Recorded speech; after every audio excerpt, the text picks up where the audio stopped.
پھر دن ہوا پرانی رات کا، کرے سو شکر ہم خدا کی ذات کا، خدا کی ذات کا نیا پھر دن ہوا۔ آج کی آیت۔ اب اے خداوند، میں تیری منت کرتا ہوں کہ میری جان لے لے، کیونکہ میرے اس جینے سے مر جانا بہتر ہے۔ یونا 4:3 آیت۔ عزیزو، اہل دانش خوشیوں کو بڑھانے اور غم کو کم کرنے کا بہترین فارمولہ پیش کرتے ہیں، یعنی یہ کہ خوشی کو ضرب دو، بڑھ جائے گی، غم پریشانی کو تقسیم کرو تو کم ہو جائے گی۔ اس بارے خدا کے کلام میں بھی بڑی خوبصورت بات لکھی ہے کہ خوشی کرنے والوں کے ساتھ خوشی کرو اور رونے والوں کے ساتھ رو۔ ویسے بھی کسی کی خوشی میں شریک ہونا اور غم میں ساتھ دینا انسانیت کا خوبصورت روپ ہے۔ خوشی اور غمی انسانی زندگی کے وہ موسم ہیں جو کسی وقت بھی کسی پر بھی آ سکتے ہیں۔ یہ ایسا موقع ہوتا ہے کہ ہر کسی کو اپنی خوشی میں شریک ساتھی کی ضرورت پڑ جاتی ہے اور پریشانی میں غم گسار کی ضرورت ہوتی ہے۔ سیانے لوگ ان احساسات کو محسوس کرتے ہوئے کہتے ہیں کہ بھلے کسی کی خوشی میں شریک ہونے سے رہ جاؤ، مگر کسی کے غم میں شریک ہونے سے کبھی پیچھے نہ رہو۔ عزیزو، بات ہو رہی ہے خوشی، غمی یا پریشانی کی۔ ادھر نینوا شہر اور یونا نبی کے بیچ کچھ عجیب سی صورتحال چل رہی ہے۔ پورے 40 دن گزرنے کے بعد جب نینوا شہر کے لوگوں کو اندازہ ہوا کہ آسمان کے خدا نے ان پر رحم کر دیا اور اپنے عذاب کو ان سے باز رکھا، وہ خوشیاں منا رہے تھے۔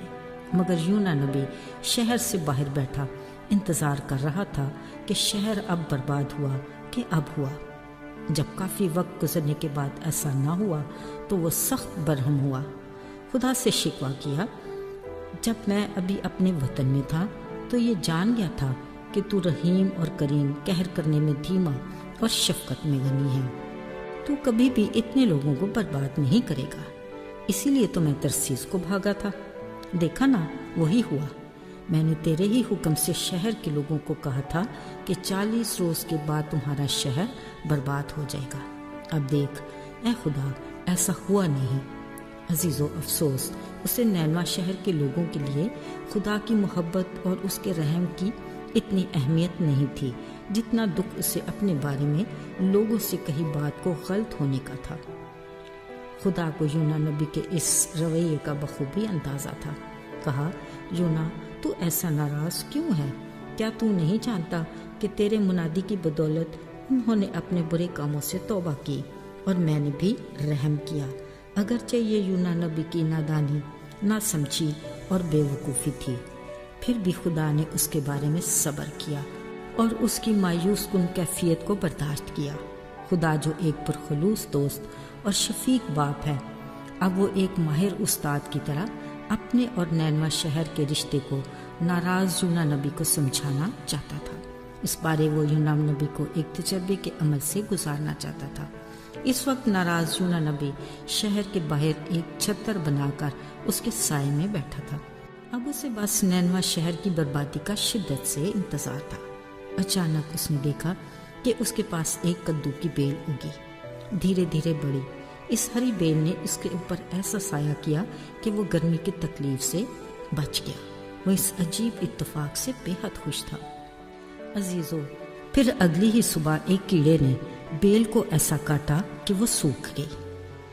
جیسے وقت آگے بڑھا، گرمی میں اضافہ ہوا، ساتھ ہی مشرق کی طرف سے ایسی لو چلی کہ وہ بے تاب ہو گیا۔ ادھر نینوا شہر اب تک شاد باد، ادھر یونا کا گرمی سے برا حال، ناراضگی عروج پر، نہ شکر پن اور بڑبڑاہٹ سے ایک بار پھر مرنے کی آرزو کرنے لگا۔ خدا نے یونا نبی سے کہا، جانتا ہوں تو بیل کے سوکھنے پر اتنا ناخوش ہے جس کے لیے تو نے کچھ محنت نہیں کی۔ دوسری طرف دیکھ، نینوا کے لوگ میرے اپنے ہاتھ کی تخلیق، جب انہوں نے توبہ کر کے اقرار کیا اور اپنی بدی کو ترک کیا، کیا لازم نہیں تھا کہ میں انہیں معاف کر کے رحم کرتا؟ محبت بھرے خدا کا خوبصورت سبق جو یونا نبی کے ساتھ آج ہماری بھی آنکھیں کھولنے کے لیے کافی ہے۔ افسوس، ہم یسوع کے پیروکار ہونے کا دعویٰ تو کرتے ہیں، صلیب بھی اٹھا لیتے ہیں، لیکن انا پرستی اور خودی سے کبھی بھی انکار نہیں کرتے، جو ہمارے اور ہمارے خدا کے بیچ رفاقت میں بڑی رکاوٹ ہے۔ آئیے دعا کریں۔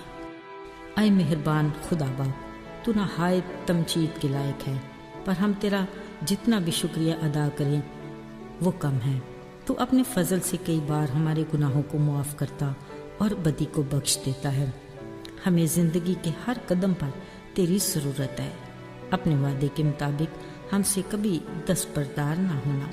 تیرے بیٹے یسوع اور اپنے منجی کے نام سے تجھ سے مانگتے ہیں، آمین۔